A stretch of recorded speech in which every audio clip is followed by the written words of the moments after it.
First, I want to thank Education International for inviting me to be part of this event celebrating the International Day of Education. We could easily agree that in today's world, a good quality education is essential for living a productive and fulfilling life.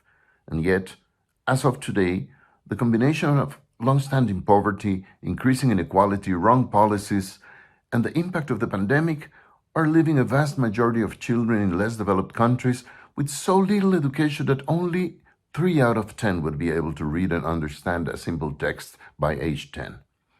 This means that 7 out of 10 persons in less developed countries, but also in many regions and neighborhoods of rich countries, are being left out. Roughly, we are living out 2/3 of the world. Out and yet in. Out from the opportunities, yet too close to the malls and the shops whose windows showcase the wildest array of goods that are in supply for anybody who is anybody to enjoy, but not for them. Consumption, and conspicuous consumption, has never been higher in human history. But, left out of education, 2/3 of the persons living in this planet will struggle just to survive in low-paying jobs if they get a job at all. Whiskey caskets are being aged in the space station. Coldplay entertains at a rich guy's daughter's wedding, and other 3 rich guys take their friends for a tour in space, while 2/3 of humanity don't have the opportunity to learn even the basics. We know. We also know how to fix it. It takes a teacher, it takes a school, it takes some learning resources from books and notebooks to, why not, a tablet or a PC and internet access. We could add school meals and a few other basic conveniences to facilitate learning. Not much to ask, just the right to learn. How can we look these children in the eye and tell them bluntly that either by action or inaction we will deny them that right?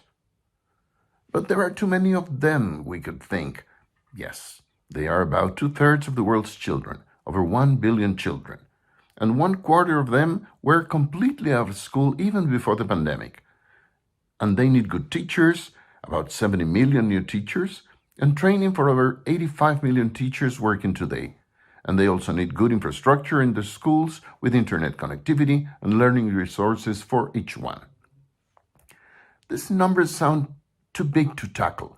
We don't have the money to pay for that, we could say. And yet we would be wrong. Today, we invest roughly $5 trillion in education in the world. That is about 6% of global GDP. But even though most children live in low and lower middle-income countries, most of our educational investments are concentrated in high-income countries, which account for 63% of global investment in education, but they tend only 10% of the school-age population. Next, we have upper middle-income countries, with 29% of global education investment and 15% of the school-age population. Very different is the situation in lower middle-income countries, which, with only 8% of global investment in education, must serve 50%, half of the world's school-age population. Finally, low-income countries try to educate 25% of the world's school-age population with only 0.6% of global investment in education. In other words, we are trying to educate 75% of the world's children with just 8.6% of the global investment in education. This unequal distribution of educational investment translates into a global reproduction of educational inequality, as the amount of resources each country can invest per school-age person greatly diverges. Roughly, by 2020, per capita spending in education was over $8,000 per year in high-income countries, about $1,000 in upper middle-income countries, only $300 in lower middle-income countries, and nearly $50 per year in low-income countries. On average, poor countries invest $1 per week per school-age person. $1 per week. You don't have to be an expert in education to understand what this means. In the low and lower middle-income countries, the challenge of educational investment can only be solved if the national effort is substantially complemented by international cooperation. For countries that are investing from $50 to $300 a year per person, even doubling their national effort as they should would not be enough.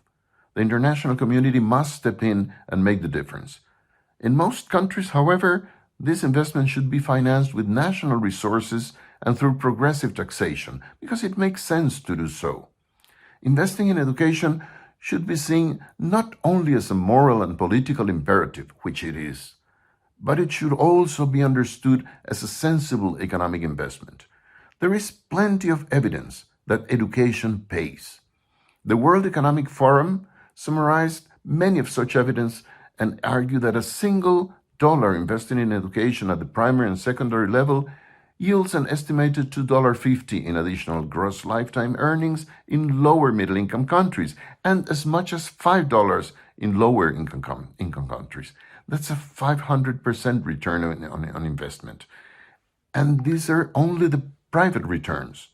If we were to add the economic impact of indirect benefits of education, we would find, for example, that every dollar spent on early childhood development interventions yields $13 in economic returns. So yes, the figures that would need to be invested for everyone in the world to have access to a decent education are large, but they are not so large as to grant the assumption that we cannot do something about it. Yes, we could. That is, if we really wanted to. Why is it then that countries do not invest more in education? Why don't they invest a higher proportion of their GDP and their national budget? Why don't they increase their investment per student and per school-age person?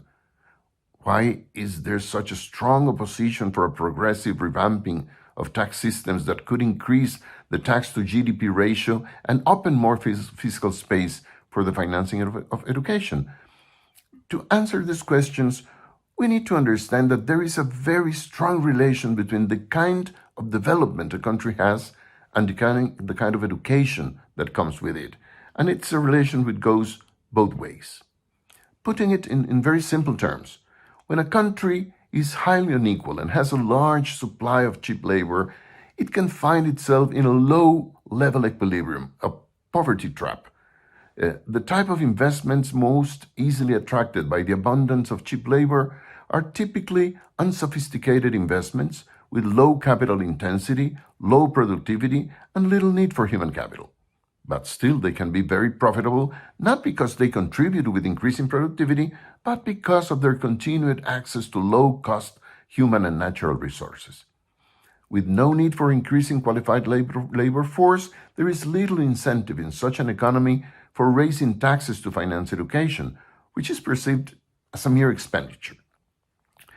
The situation can be even more complicated when countries get entangled into the typical race to the bottom, where they deregulate the labor market, the exploitation of natural resources, devalue their currencies, and grant generous tax exemptions to further reduce costs and attract foreign investment.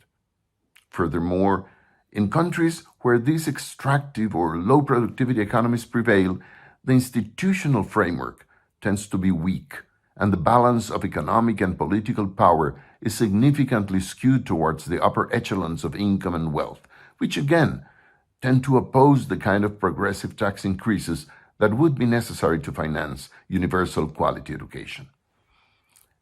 Education is the only way out of a poverty trap, but poverty traps curtail the capacity to invest in education, even though such an investment makes social and economic sense. Short-term profits will not allow it. It will take vision, and more than that, it will take a movement capable of altering the balance of power for a country to break free from these poverty traps and embark on the virtuous cycle of sustainable development, increasing wages, increasing productivity, expanding and improving education, making a sustainable use of natural resources, and strengthening democratic political institutions. That should be our goal. That's what education should mean today, and we should invest in education.